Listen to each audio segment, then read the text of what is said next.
Hello and welcome to another video. In today's video we're going to be making up some new drag links for some of our Bolens Ride-a-matics.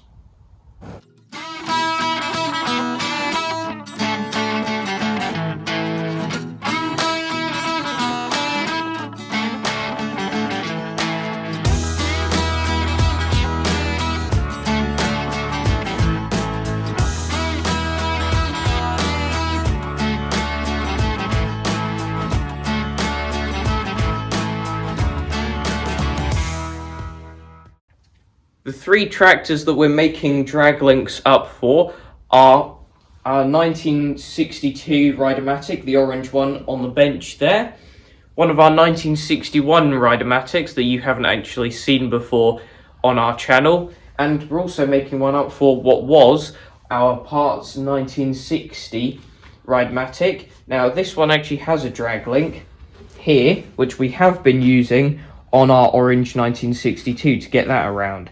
However, having looked at the parts manuals recently, we realised that a 1960 Rideamatic drag link is slightly different to a 1961 or 62, which are identical.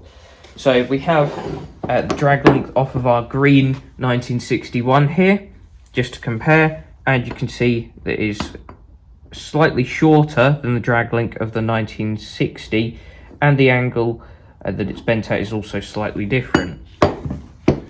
So before this video we'd actually started making up some drag links off camera, but this was before we worked out that the drag links were actually different for the different models or years. So we've actually made up three replicas, or started to make up three replicas of the 1960 drag link, which we only need one of, which is unfortunate, but the material that we made these out of isn't great anyway, so we'll pick the best one of these, and we still need to make a bend in it, but otherwise that is all we need to do for our 1960 Rideamatic drag link. And then for the ones for our 62 and 61, we've got some new material, and having done the first stages of the making process with those three drag links, we're pretty familiar with what we have to do now, but obviously we'll be copying the one from our 1961 Rideamatic rather than the 60. We've done some measuring now of the lengths of bar that we need to cut out of our half-inch bar that we've got, and for a 1960 style drag link we measured this at about 13.5 inches, whereas the 61 or 62 style one we measured at 12.75 inches. Now obviously this is only approximate because you can't be very accurate when it comes to a piece of bar with a bend in it, because the bend will stretch the metal and we can't exactly estimate how much it will stretch by. But the good thing is with one of these is that you've got the adjustment on each end for the tie rod ends, so that doesn't matter too much if you're maybe 1/4 inch off or something like that. But what we'll now do is get our bar and set it up in one of our not very accurate saws and cut this to length.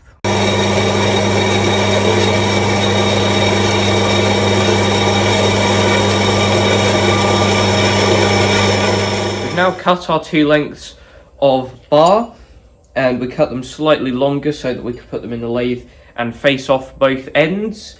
Then we'll put a small taper on each end as well to help with the thread cutting. Then we can also cut the threads on both ends, which we'll also do in the lathe. So lots of lathe work to do today, so I'll get one of these set up and ready to go.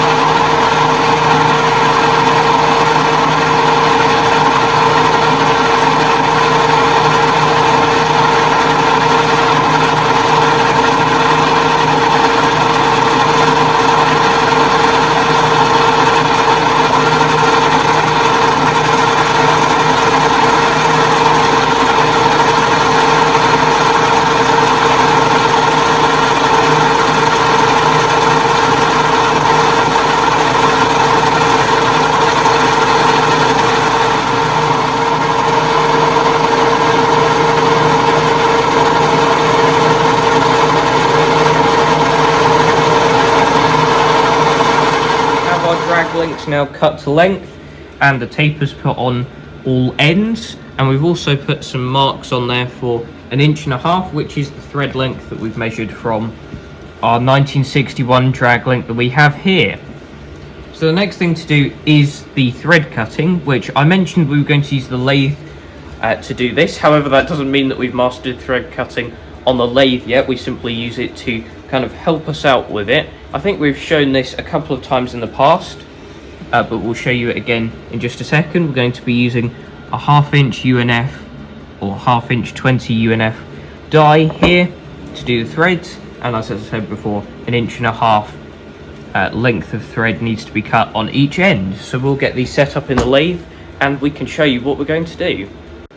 We're back by the lathe now, and it is out of gear, and our phase converter is in the stop mode anyway, so it wouldn't go even if it tried.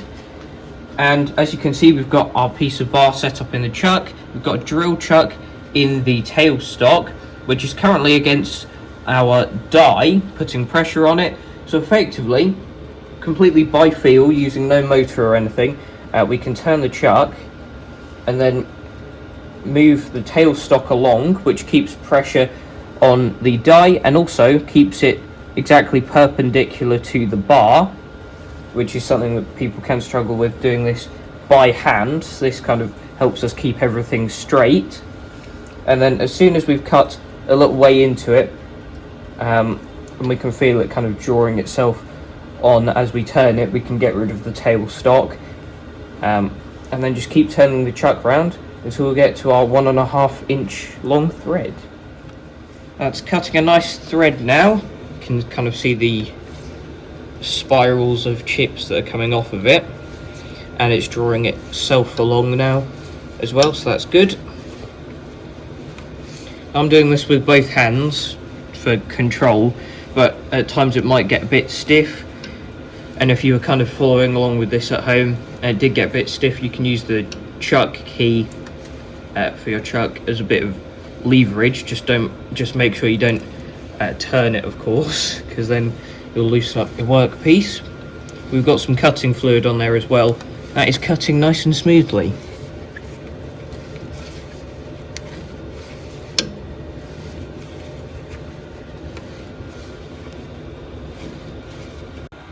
We've finished all of our thread cutting now, so the last thing to do is bend these drag links, and using a simple mitre gauge here we can have a look at the angles. So for a 1960 we can see that the angle is 12 degrees because it's the kind of, when the mitre gauge is straight it says 90 on there, so it's 12 less than 90. And if we look at a 61 we can see that that's more of an angle, and that is 14 degrees. So really not much of an angle away from being completely horizontal, so we're going to have to be very slow and controlled with the press. Speaking of the press, we'll get that out and set that up now, and in just a second we'll be all set up ready to bend our first drag link. Here is our setup in the press then, just using one of our old bending jigs that we made up ages ago, probably when we were looking at bending a stub axle for our Moto Standard. And you can hear our musical battery charger in the background now. But we've lined it up the best we can. We're going to start with a 1960 style one, seeing as if this goes wrong we do actually have a couple of spares of these. Difficult part here is going to be judging when the angle's right, which means we might have to do this a couple of times. The issue with doing this a couple of times is you have to line it up so that the bend is exactly in the right place every time, otherwise you end up with multiple bends and it looks horrible. So we'll give this a go. It's really not much that I need to bend this by.